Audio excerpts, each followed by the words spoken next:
everybody. It's Teresa, and it's tea time. It's 8 o'clock. It's Monday night.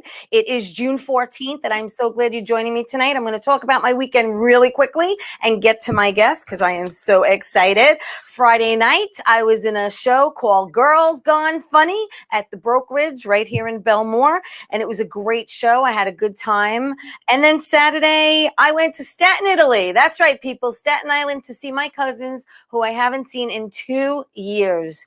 We embraced, we kissed, and we cried. And it was so emotional. My mom was there seeing her nieces and nephews, and I got to see my little cousins, and it was beautiful. Yesterday, I went to the Massapequa Mall because my friend Butch Patrick, aka Eddie Munster from the Munsters, was there at the car show, and they were raising money for a great cause called the Blue Angel. And it goes to a family whose daughter Brittany unfortunately committed suicide at 14, and they've been raising money ever since. And Butch was there, and I got to take a ride in the Munster mobile with him, and that's got kicked, let me tell you. It was fun.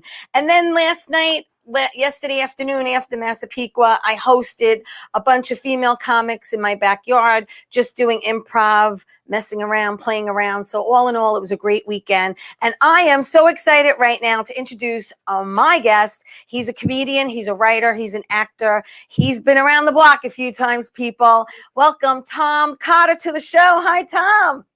Hello. Hi, everybody. How are you? I'm honored to be on with you, Teresa. Thanks for having me. Thank you for joining me. I'm so glad you're here. And I want everyone to get to know you who doesn't know you, and those who do know you, let's tell them something that maybe they don't know about you. But you are originally from Providence, Rhode Island. Yes, I'm originally from my mother's uterus, but her uterus was in Providence at the time. Yes. So the rock from under which I crawled was Providence, Rhode Island. Yeah. And speaking of your mother's uterus, it was a very busy place because you're the youngest of 6. 6 that we know of. Yes, exactly. 6 in an Irish Catholic family, which meant I was doomed to be a stand-up comic. Yes. So. My husband's the youngest of 6, also Irish Catholic family. And you went to Moses Brown High School, did you? I did. I went to, all the way from elementary school to graduation. It's a private Quaker school. Uh-huh. Quaker was our mascot, and I don't know if you know anything about Quakers, but they're pacifists. They won't participate in wars. They're always conscientious objectors. So we're known as being pacifists, and that's a tough mascot to have when you're playing the Bears and the Vikings and the Eagles. When you're the pacifists. Oh God, the pacifists are coming. But it was fun. It was great. It shaped who I am now, so I'm very happy with my years at MB. So what kind of kid were you in school, especially being the youngest of 6? Were you always looking for attention? Yes, of course. When you're the youngest of 6, your parents, been there, done that, bought the T-shirt. So there are full photo albums of every movement of my oldest sister. I mean, she did everything, and there's documented photos of everything she did. And by the time they got to me, the 6th kid who was an accident, I barely make a cameo in other videos of my other siblings. I'm such an afterthought. I really did get hand-me-downs from 5 older brothers and sisters. And this is a true story. I went to Little League hockey one day, and my dad wanted to see if I liked hockey before he'd invest in good skates. So he gave me my sister's figure skates, and he put black shoe polish on them. And I showed up at a hockey rink wearing girls' figure skates with black shoe polish on them because he told me they were the newest Russian hockey skates and that they were the coolest skates. And I was obviously laughed out of the building and devastated. And this is part of my emotional scarring to this day. Oh my God, that is hysterical. Thank you for sharing that story. You also went to Denison University? I did. And what did you major in, Tom? I was a political science major. I had a minor. Her name was Debbie, and I got in some trouble for that. But yeah, college for me was the best 28 semesters of my entire life. I loved it. And Denison is a great school. 2 years ahead of me, graduated Steve Carell from The Office and from, all his motion pictures. Yeah. And it's a tiny school. So we were 2,000 students, which is smaller than my sons go to a high school that's twice that size. So for a small school, we had Jennifer Garner came after me, and a lot of people, Woody Hayes, the famous football coach. We had a lot of pretty cool people there. But Steve Carell graduated 2 years ahead of mine, before I did, and Right. he's never put me in one of his movies or his TV films, Yeah. shows or anything, and that's hurtful. It's very hurtful. Wait, and then wait, 3 years, 3 years later, you started in comedy in '89. Well, I started in '89 in Rhode Island, Right. and a little club called Periwinkles in Rhode Island that has gone the way of the dinosaur. But if you're in Rhode Island, you don't really have a comedy scene. So you either have to choose to go an hour north to Boston or Boston. 3 hours south to New York. And I chose to go to Boston first, and I'm glad I did. It was a great proving ground of comedy at the time. We had, Jay Leno, Stephen Wright, Dennis Leary. That was all, all those big guns before me. And then since me, Joe Rogan is out of there, David Cross, Billy Burr. I could go on and on. Dane Cook. It's a great comedy town. And you know what? And this is I've talked to you before off the air about Richie Minervini. Once I was bragging about how cool all the comics out of Boston were and how great they were. And then he said, "Yeah, that's great, but let me rattle off my names." And he just started going off, and it's crazy. Rosie O'Donnell, Eddie Murphy. Everyone on Long Island. Everyone on Long Island. Everyone. And it's not, everyone thinks it's Manhattan. It's not. It's Long Island was the breeding ground of Bob Nelson, who we spoke about off the air. Yes. And I mean, everybody, Chris Rock, it's crazy. Ray Romano, the list goes on and on. And I'm just scratching the surface. So if you you want to find that one mecca of comedy, it is Long Island, and it is that comedy scene that develops for whatever reason. I don't know what you guys are drinking in that water, but it develops such funny people, yourself included. What a great list of people. So yeah. But before that, no, I'm sorry. I think I wrote down the wrong date. But so I want to know, where was your very first paid gig in Boston? Paid gig. Well, my first paid gig was in Rhode Island. My dad is a retired neurosurgeon, and he hired me mistakenly for the New England Neurosurgical Conference. And he regrets that decision to this day, as do I. I was brand new. I had no idea what I was doing. And it was a bunch of neurosurgeons and, neurologists in a room with some nurses, but they had no sense of humor, and nobody laughs with a mouthful of prime rib and lobster tail. So I died a horrible death in front of my father. I mean, a horrible death.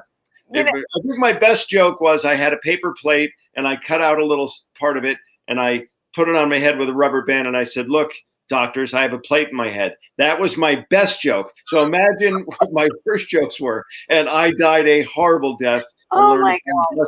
But my dad still paid me. So that was my first paid gig. Wow. Well, it's like the show that I did on Friday night. I had a lot of friends there. And my whole thing is that I love performing in front of strangers because you really never get to see them again. Family and friends, you have to see them again. So yeah. You know what I mean? I too prefer a faceless audience, people that I have no emotional connection to, because then I'm starting from scratch. They are, and they have no preconceived notions. They just hope that I'm funny, and that's a great audience. But you're right. When my dad's in the crowd, my wife, my kids, my siblings, then the pressure's on, and that's why America's Got Talent was terrifying for me because everyone I went to school with watched that show. And yeah. I mean, that was crazy. But is it true that were you a Nantucket cop, or is that like just something I heard that was a joke? I was, but it also was a joke because there really isn't a lot of crime on Nantucket. But yes, that was my job it was a summer job in college, and then when I graduated college, they invited me back to do it again. And they hoped that I was going to go to the academy and stay out there. And sometimes, honest to God, Teresa, I wish I had, because I'd already have 20 years in a long time ago. Yep. I'd have a pension. I'd have full health, dental, everything. But I chose the comedy path. And as you know, comedy is a dream job if you dream of poverty and rejection. So I do look back and think I would have never been shot on Nantucket, maybe with a salad shooter, but that's it. Our drug sniffing dog was a French poodle. We had nothing. We had moped accidents. That's all we had. So it would have been easy. I would have made decent money, and I would be retired now. But of course, I had to be the giggle boy, and that's what I'm doing now. I grew up in Bayside, Queens, and I was an auxiliary police officer at the 111th precinct in Bayside, which they called Fort Azalea because nothing ever happened there either. I mean, I think one night someone tried to steal one tire, not even all four, one tire off a car. just funny. Well, in my defense, I just needed one tire that night. Just telling you, so thank you for that. But Tom, listen. We've been in communication a while, and I just want to tell everyone how blessed and really honored I am that you're here. I've been asking you to come on the show, and life's all about timing, and I knew that eventually it was gonna work out for us, and I'm glad it did. But I am not in love with you. So your wife doesn't get jealous, but I love you. I love you as a person, as a comic. You are clever. You are so witty. It is smart.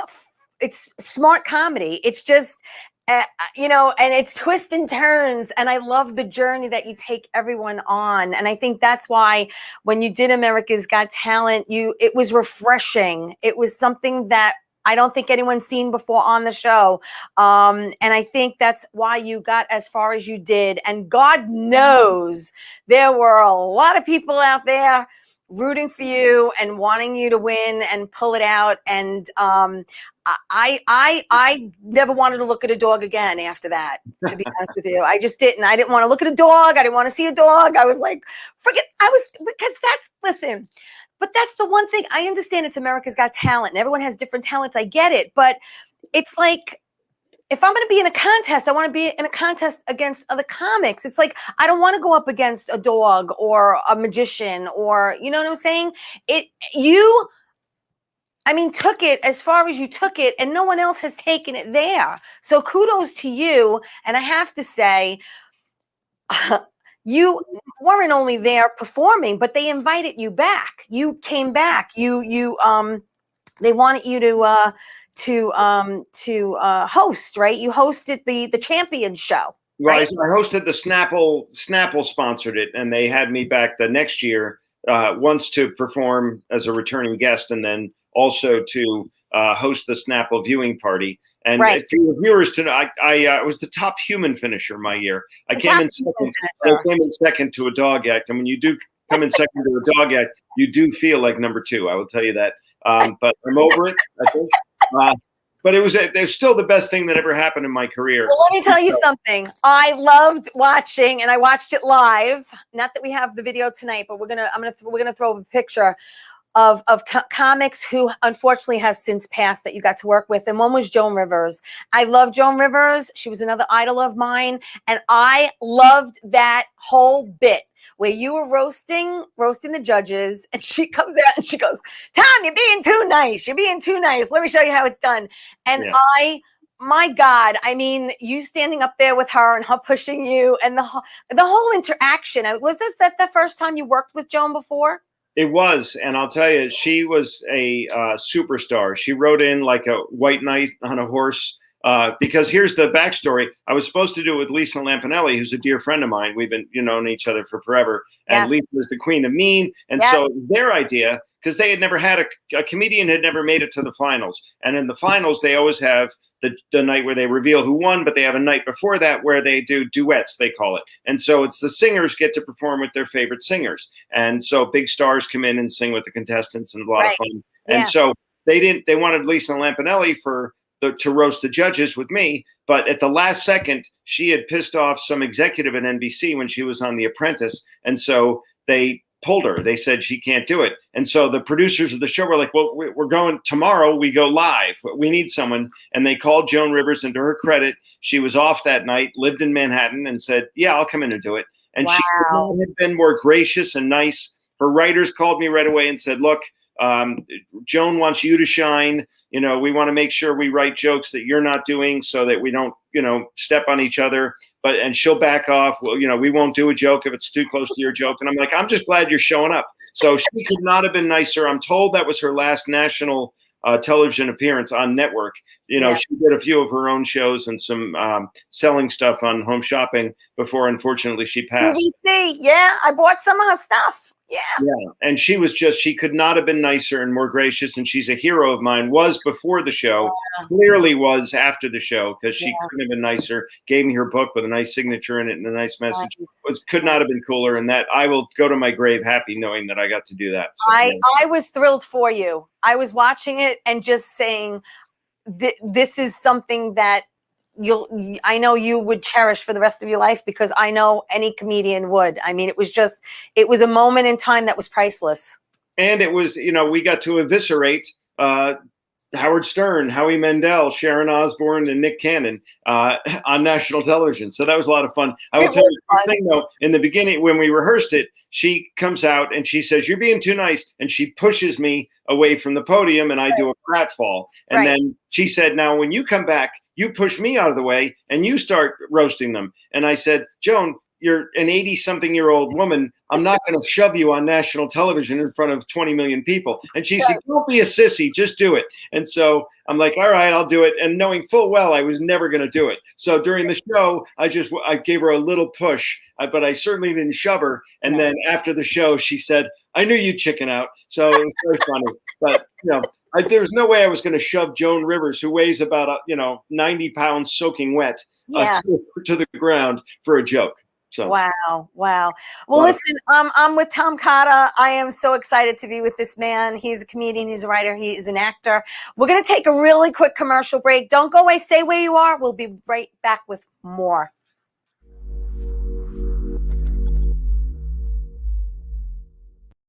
1331 Mediterranean Grill is located at 1906 Newbridge Road in Belmore, specializing in traditional Greek cuisine. Oppa! You can dine in, take out, and they deliver. They also cater for all occasions, and they have outdoor seating. Give them a call at 516-804-6197. Check them out on Facebook and go to their website, 1331 Mediterranean Grill. Well, hi there, Teresa. It's John York from General Hospital. I am just checking in because someone you know and love, whose name happens to be Valerie, is very, very proud of you for all the work you're doing. Apparently, you have a great talk show called Tea Time with Teresa Farrell on Strong Island TV. Now, is that tea time? Is that a golf show about making a tea time and then playing a great round of golf? Or is that tea time where you gals are all sitting around sipping tea and talking about General Hospital? I like that idea. But I also like the golf idea because I'm a golfer, as maybe you know. Anyway, and she also tells me that you do some comedy with a group called the Hot Italian Chicks. Oh, no, it's the Italian Chicks. I think you should change the name to the Hot Italian Chicks, don't you? I do. Anyway, I'm proud of you. Valerie is very, very proud of you. I want you to have continued great success and have a lot of fun. It sounds like you're having a lot of fun, and that's pretty much the key to everything, isn't it? So stay safe during this crazy, crazy COVID time. And stay healthy. I understand General Hospital might be coming back into production in mid-July, which I'm very excited about. I hope that works out, that they figure out all the safety precautions that we need to take to get back into production. Valerie also tells me that you've been a fan since what? You were a teenager, and that was about 10, 15 years ago. So thank you for 10, 15 years of your dedicated support. So continued success with Tea Time with Teresa Farrell, a fantastic talk show, and the Hot Italian Chicks. I'll take credit for renaming your group. And have a lot of fun. No doubt you are. It sounds like you are. So congratulations. Valerie, thanks for letting me know how awesome your mom is. All right, sweetie. Have a great day, Teresa. Bye. Hey, everybody, we're back. Thank you. Thank you, John York from General Hospital. And thank you, 1331 Mediterranean Grill. Oppa! It's a beautiful Greek restaurant. Go see my friend Robert there. And I want to thank Bruno for watching, and Grace and Joe and my cousin Donna, who I saw in Staten, Italy on Saturday. Please like the show. Please share it. I am with Tom Cotter. Tom is a comedian. He's a writer. He's an actor. He was the farthest human being in comedy to go in AGT, America's Got Talent, and big fan. Right before the break, we were talking about Joan Rivers and how I loved that entire bit and interaction with the two of you. And I was floating with you when I was watching it. I really was. I want to talk about some other people that you've worked with that has has since passed, including George Carlin. George Carlin was a comedian. Unfortunately, I didn't get to meet or work with, but you did. What was George like? Was he a pisser? George was phenomenal. He's he's the reason I do comedy. When I was a kid, I snuck his albums into my house. I went up to the third floor, and we, like the cone of silence in Get Smart, we would put a blanket over the record player, and my friends and I would listen because it was filthy and listen to it. And I could recite it, front to back, cover to cover when I was a kid, because I just thought it was the funniest thing in the world. He and Richard Pryor, I'm showing my age, but those are the two that I really looked up to when I first started listening to comedy albums. Yeah. And again, I'm showing my age because I'm saying albums, but they really were record albums. And I loved it, and I just became addicted, and he could not have been nicer. I sent a cassette tape. This is again how old it is, to my three idols at the time: Rodney Dangerfield, Johnny Carson, and to George Carlin. Carlin is the only one that ever got back to me, and sadly, he was the only one that ever will, because all three of them are in heaven now.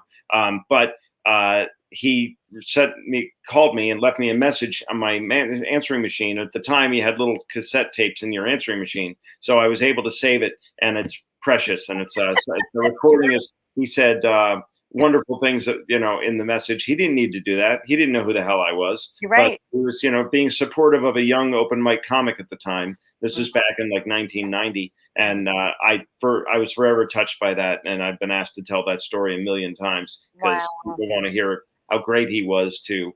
He never forgot where he came from. So he always reached down and helped other comics. It's so important to stay humble. It just is. And I think that's another thing I love about you, that you're such a down-to-earth person, and you haven't let really anything get to your head. There are a lot of people out there, and you and I have met them, that, they forget.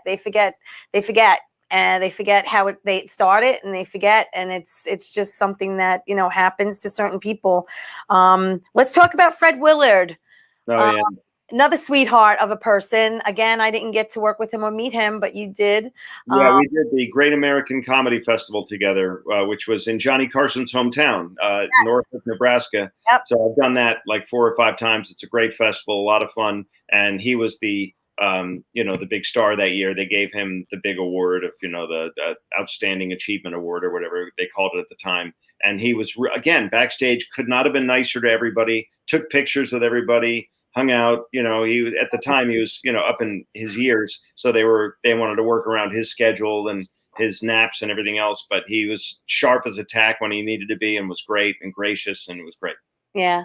And then lastly, you and your beautiful wife, Kerry, who is also a stand-up comedian, you got to hang out with Ben Stiller and Ann Mira. So, I mean, Ben just passed not that long ago, but tell me about that. That's actually, Ben is their son. He's still alive. But Jerry Stiller and Ann Mira. Yeah, that's still Ann Mira. Jerry. I meant Jerry.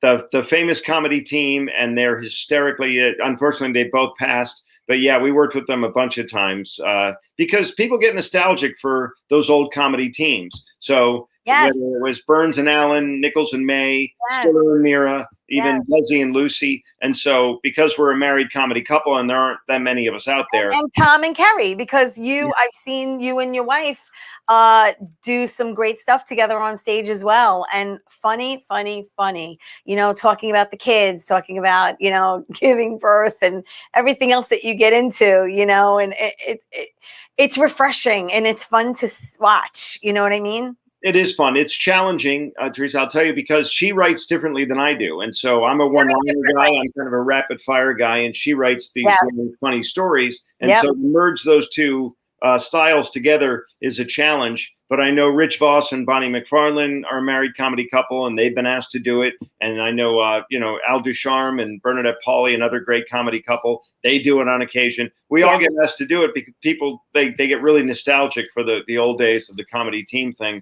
So it's fun to do, and I get to work with my wife, who is my best friend. So it's a lot of fun. I love that you're best friends, and you have three boys, right? Yes, we have 3 that we know of so far, and this is an exciting time for them. It's they're graduating high school. The twins are 18. They're graduating high school right now. They're in proms right now. It's so much easier going through prom season with a son than it is a daughter, absolutely. Financially and emotionally. I don't have to worry about my son's leg sticking through a sunroof later on tonight. And the other thing is that, they're the twins. They kind of look after each other. And so I know that when they go out, one will always have the other one's back, and it's a good thing. And Right. my prom night, I got drunk. I don't know what your prom night was. I got really drunk, and my prom date wouldn't drink because she was afraid that the alcohol would hurt the fetus. So she didn't want to drink.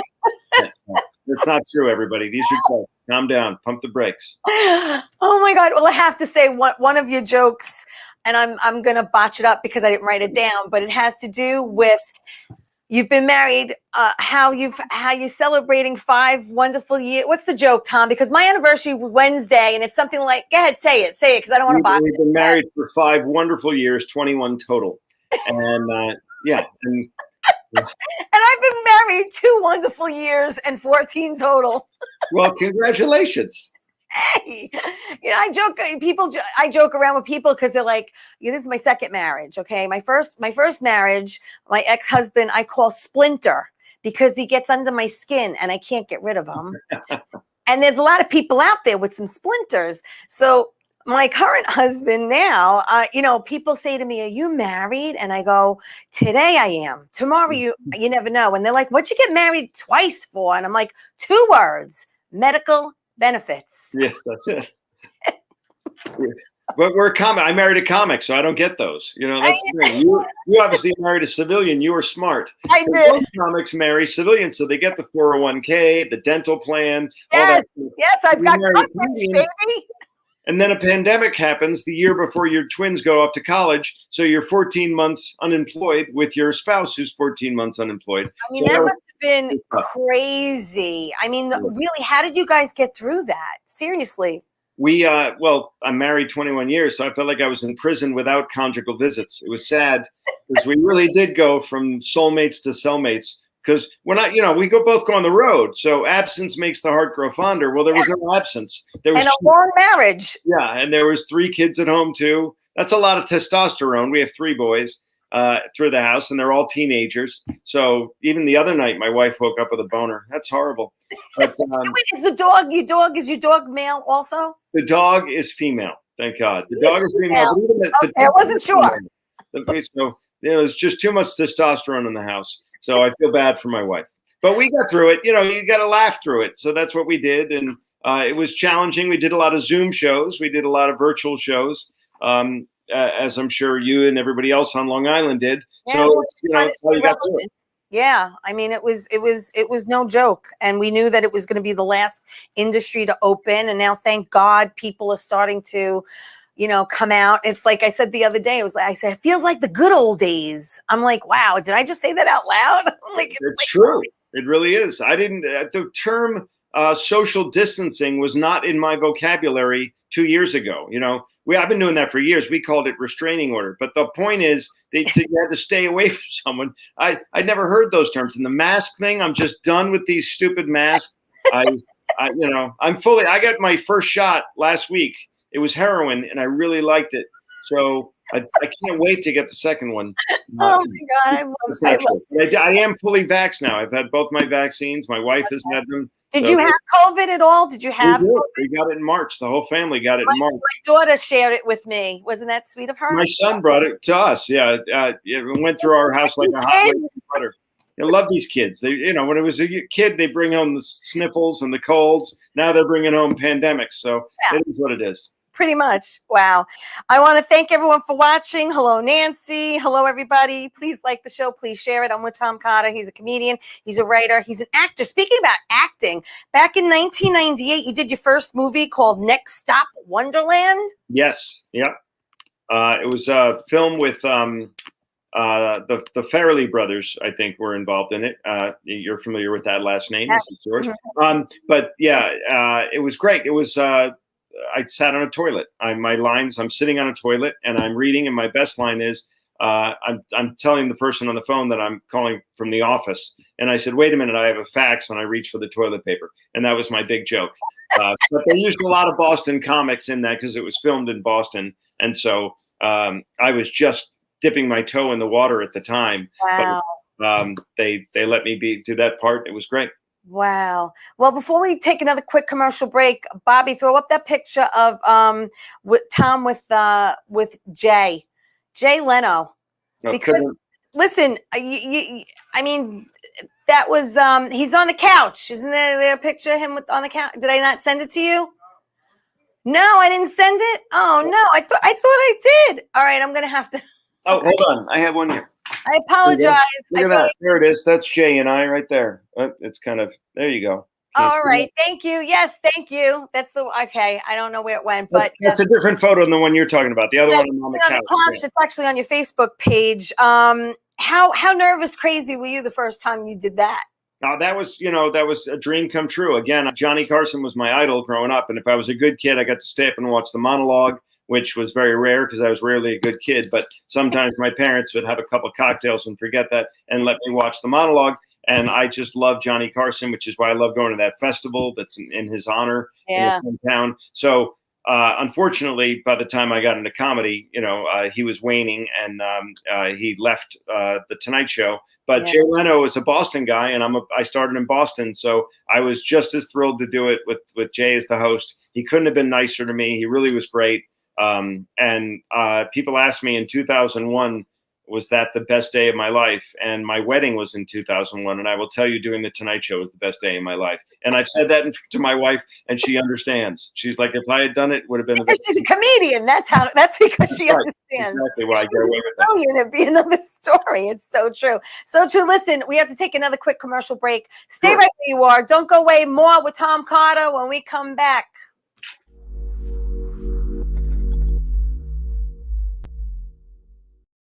1331 Mediterranean Grill is located at 1906 Newbridge Road in Belmore, specializing in traditional Greek cuisine. Oppa! You can dine in, take out, and they deliver. They also cater for all occasions, and they have outdoor seating. Give them a call at 516-804-6197. Check them out on Facebook and go to their website, 1331 Mediterranean Grill. Kristen Tinsley is the Divine Comedian, tarot reads, and spiritual medium. Please subscribe to her YouTube channel, The Divine Comedian. That's D-I-V-I-N-E, Comedian, F-E-M-E-D-I-A-N. Check it out and let her tell you what your future holds. Val's Crafty Creations. Are you looking for something personalized? She's the one to do it. She's on Facebook, Instagram, Twitter, Pinterest. Check it out. Val's Crafty Creations. From t-shirts, stemware, houseware. She does it all for any occasion. Val's Crafty Creations. Val, right? Oh, hi, we're back. It's tea time, and I'm glad you're joining me. I'm with Tom Cotter. He's a comedian. He's a writer. He's an actor. Tom, we're going to throw up that picture real quick of you and Jay on the couch. Oh, I'm sorry. Okay, in the meantime, let me ask you, while we're getting that, how you met your beautiful wife. I will tell you, it's a romance and workplace romance. We met in Boston. We were both Boston comics. We were both, I was a glorified middle at the time, if that. And she was, getting into featuring as well. And it was actually voiceovers. I was doing some voiceover work that really lit a fire under my butt to come to New York. And so I did that, and that paid my bills for a long time. Wow. But we moved down together, and much to her parents' chagrin, because we weren't married at the time. But, to save money, we lived in the same apartment. And it was spectacular. And so that was 6 years before we got married. So we've been married 20 years in June. So that makes it June this month. June 30th. We are married. I'm 16th. Yeah, on Wednesday. You were a June bride also. June, I was. Very nice. The first time. I could say that I used to eat all the time at the 1329 Mediterranean Grill, which was not good. But the 1331 is the best Mediterranean grill. And your listeners, if you like a shawarma, if you like a gyro, if you like it's great. All the best Mediterranean food, that's the place to go. So did you approach her, or did Kerry approach you? We both got booked at a gig up in New Hampshire, a ski resort. And my parents happened to have a little tiny ski chalet right in that town. So I said to her, I'm going up to do the gig. You're on the gig with me. I'm letting you know that I'm skiing for a couple days afterwards. If you'd like to come and stay at my place, you have free accommodations, and I'm going to ski for a couple days. And she had already said, I'm never dating another comedian. And I had already said, I'm not dating anybody in the industry. I'm not dating anybody without a 401k and, something nice. So we went up there thinking, oh, there's no way we're going to hit it off. And we were wrong. So we hit it off. She had dated a few comics before me. Her nickname was Comic Relief. So it was time. These are jokes. That's not true, everybody. Not true about my wife. But no, she had dated a couple of comics. I had dated a couple of comedians, a couple of waitresses, and we were both set in our ways. That was it. We were going to be just career focused. And in our love lives, it would be a civilian, and we were wrong. Oh my God, that is hysterical. So yeah, so you did the Tonight Show. All right, now Bobby's there you are on the Tonight Show. Yep. And then you went on to do other things when it comes to TV. You did Last Comic Standing. You did something with Comedy Central. You did the Howard Stern Show, Comics Unleashed, and multiple appearances on the Late Late Show as well.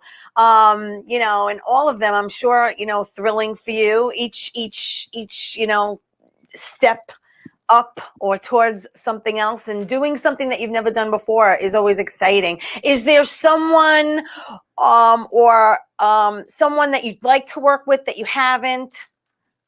Again, I rattled off all those Long Island guys. They are, and girls, Rosie O'Donnell, another one from Long Island. So anytime I get to work with someone who came out of that, out of Governors, out of, the brokerage, those are like feeding grounds for comedy. I mean, they're just some great talent has come out. So I like working with all the Long Island guys. I love.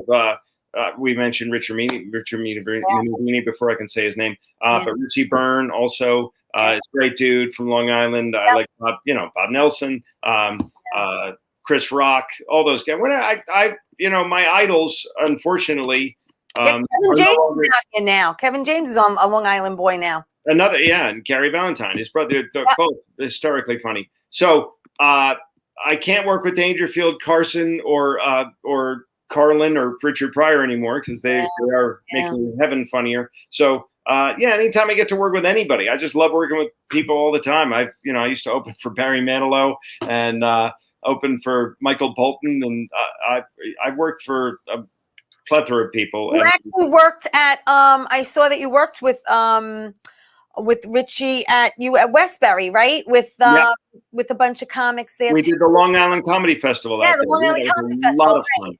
Tons of fun. Great. Yeah, so much fun. And then Long Island people, I'll tell you, part of the reason that the comedy has done so well coming out of Long Island is because the people on Long Island just love comedy. I mean, that there's a large Jewish contingent on Long Island that remembers the Catskills fondly. And that's a lot of my work in the winter is going to do the condo circuit in Florida because they're nostalgic for that. We mentioned the comedy team thing before. Those people remember all those acts and they love all that. And the regular people from Long Island are not that dissimilar from the people from Boston. They're, good, honest, salt to the earth people who just like to laugh. And that's my audience. I do much better on the coast than I do in the center of the country. Yeah. Do you, when are you going to be, I know later on we're going to tell everyone how to contact you and how to watch you and stuff, but you're living in upstate New York, correct? You somewhere? Well, it's not really upstate. It's 30 miles from Midtown. It's is it? Yeah, I'm actually closer to Manhattan than I am to West Point, if that helps. Okay. I'm in Rockland County, and because I know you're at the Cellar a lot. You're at the Comedy Cellar a lot. Yeah, right? I work the Cellar mostly, but I did. I'm at the Strip quite often. I'm at the Strip again at the end of this month, and I was just looking at my calendar because I'm back at Governor's this summer in August. Then I have to come see you in August. I have to come. It's around the corner from my house. So 6 and 7 of August, I'm back at Governor's, and I love going there. Great history to that club. So, and I have done Westbury. I've opened for the Beach Boys there, REO Speedwagon. My wife and I went to open for REO Speedwagon there, and we said, I know that name. I wonder if I know any of their music. Their first song came on, and from that on, we knew every single song, and that dude has not lost an octave in his voice. No, he hasn't. Spectacular. And we stayed for the whole concert and fell in love with the band all over again. Yeah, they're great. I still call it Westbury Music Fair, even So though do I. Everybody does. yeah, everybody does. I mean, listen, I want to go back real quick. You said you were a political science major, right, in Yes. college. So, how did your parents take it when you said you wanted to do comedy full time? It was not easy. My dad worked really hard, put himself through the medical school with the GI Bill, went to Tufts Medical, and became a pretty good neurosurgeon. I mean, that's an oxymoron. You can't be a bad neurosurgeon; you'd be out of work. And he had a great span of work for 50 years. He was a surgeon, and he put 6 kids through private school, college, and grad school for some of them. Education was very important to him, and so when his youngest, myself, let the cat out of the bag that he just spent all this money on dentist tuition for me to go tell jokes in bars, he was not thrilled. But yeah, to his credit, he's been very supportive and has never called me a waste of sperm, although I think he's thought about it a few times. But he's been very, very cool. And, when I did, you mentioned the Tonight Show earlier, when I finally did, because the stuff I did before the Tonight Show was MTV, Comedy Central. He doesn't know that. That's not in his wheelhouse. Right. That's not something he relates to, but or he can talk about on the golf course. But when I told him I did the Tonight Show, then suddenly he was like, "Oh, all right, maybe he doesn't suck." So little validation there, because I remember because I also act, and my daughter's like, "Unless you're on Law and Order," and I'm like, "Really, really?" And then I used to watch Lawrence Welk with my grandmother as a kid, and I told her one day, "I'm going to be on TV, Graham. You're going to see me on TV," and when I did a commercial, I looked up and I said, "See, it happened." I mean, I know she's, everyone's watching from where they are, like you said. Yes. But I want to take one more last commercial break. Sure. And when we come back, I'm going to ask Tom about a book that he wrote that's very, very funny. So don't go away. Stay where you are. We'll be back with more after these messages.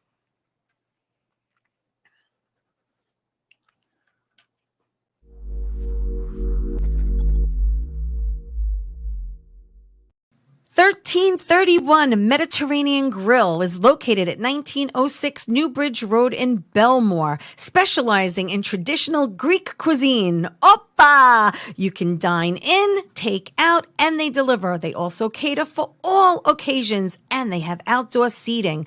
Give them a call at 516-804-6197. Check them out on Facebook and go to their website, 1331 Mediterranean Grill.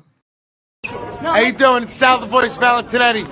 Why are you watching me? You should be watching Teresa Canastraci Tea Time with Teresa Canastraci Farrell. And make sure you follow Teresa on Facebook, Tea Time with Teresa Canastraci Farrell. We'll see you there. I love the way you say my name. I love Do without being seen. Hey, everybody. Welcome back. Another America's Got Talent. Yes, thank you, Sal the Voice Valentinetti, for those kind words. And again, and there you are. I love that picture, Tom.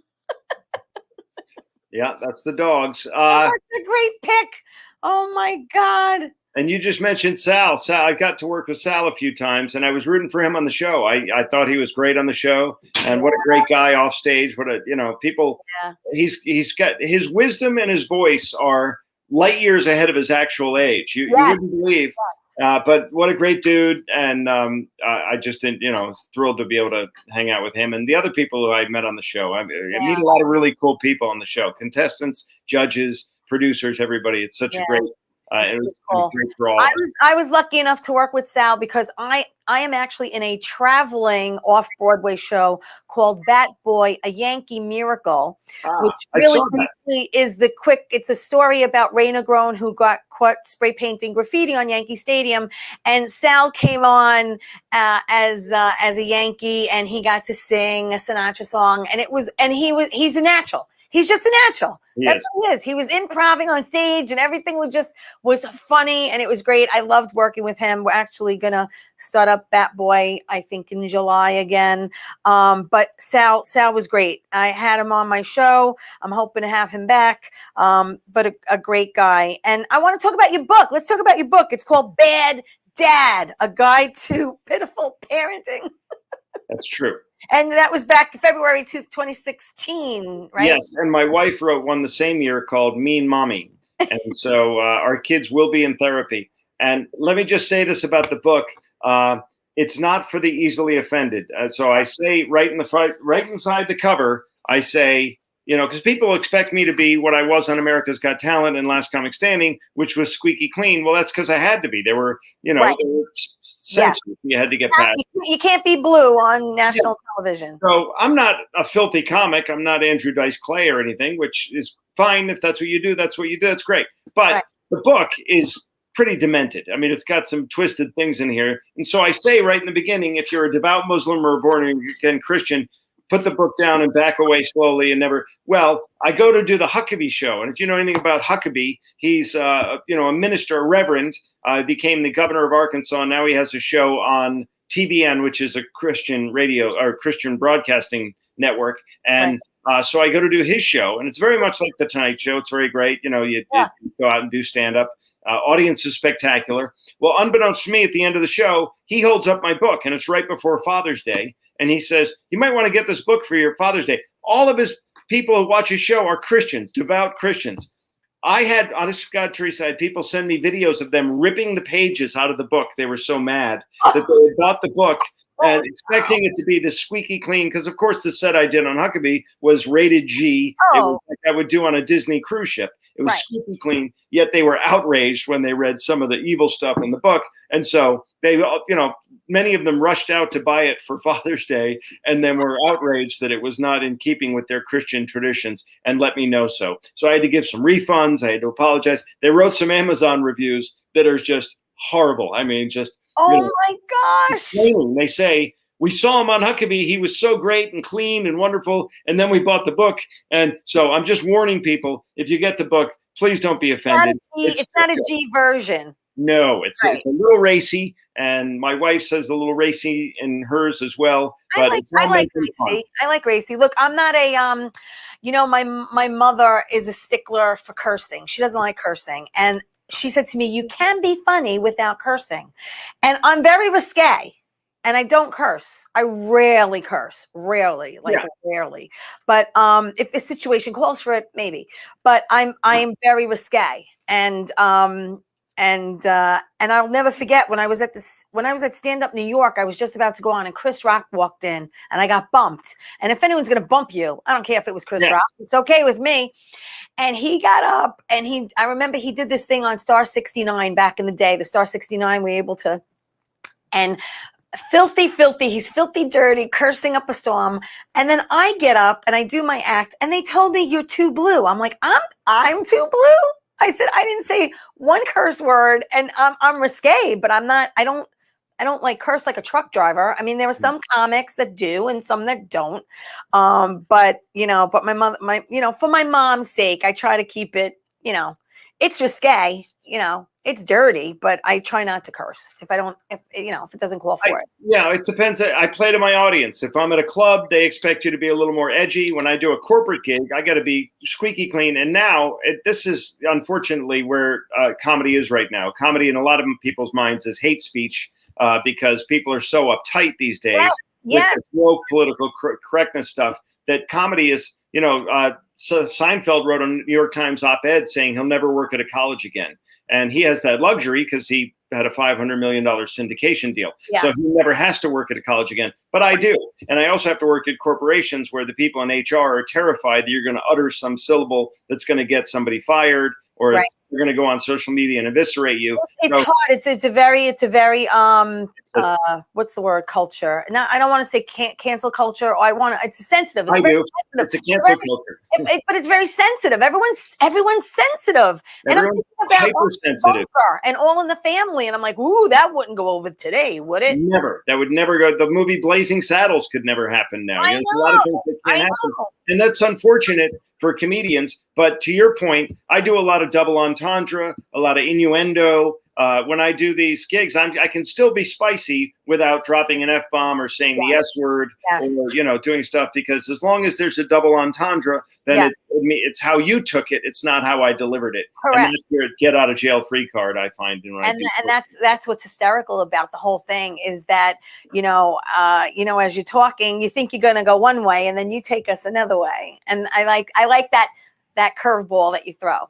You know who does that very well and is from Long Island is a woman named Wendy Liebman. And I bet many of your listeners or watchers know her, and she's from Roslyn, and she is hysterically funny.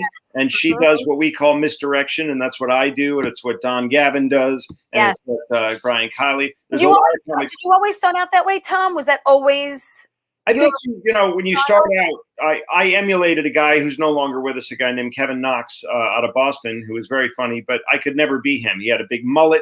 He was larger than life, and he was very funny, but he didn't do one-liners. I do one-liners with different taglines. My thing is set up, punchline, tag. You tag the punchline to death. And it can be overbearing. In the course of an hour, I feel like I have to do some impressions in there, or I have to do something just to mix it up. You do it so well. I can watch you all day, all night. You're very kind. I'm sick of my act, but thank you for saying that. You crack me up, though. You really do. You're just so smart. Your comedy is smart, and it's so clever and quick-witted, and it takes you on a journey, and I love being on that journey with you, because you never know where you're going to take us. Thank you. I'm honored for the kind words. That's very nice of you. It's true, though. It's so true. Listen, we have like 2 minutes left. This goes so fast, my show. But I want people to follow you, know where you're going to be. Like you said, you're going to be at Governor's August 6th and 7th. God willing, I will be there. I can't wait to meet you in person. But Tom is on Instagram and Twitter as Tom Cotter Comic. And your website, tomcotter.com, correct? That's exactly right. And I urge people to follow me. I tweet stuff that I think is amusing. If you don't have to follow me, but we have fun stuff there. I try to be apolitical on my social media. At times sometimes I can't help myself, but I don't bash people over the head with my politics, but I just want them to, I want it to be a place of humor and not a place of scorn and vitriol. I always say when you come see me, I won't talk about religion, and I call it politics. That's what I call it. I call it politics. Because that's the best way of describing it. Listen, Tom, please stay where you are. Don't go away. Everyone else, thank you so much, Tom Cotter, comedian, writer, actor. Please follow him. If you're on Long Island, come meet me August 6th or 7th to come see this phenomenal, talented comedian. I had a blast. I hope you did too. I had a blast. Everyone, have a great week. Stay safe, and I'll see you next week. Okay, everyone? Ciao.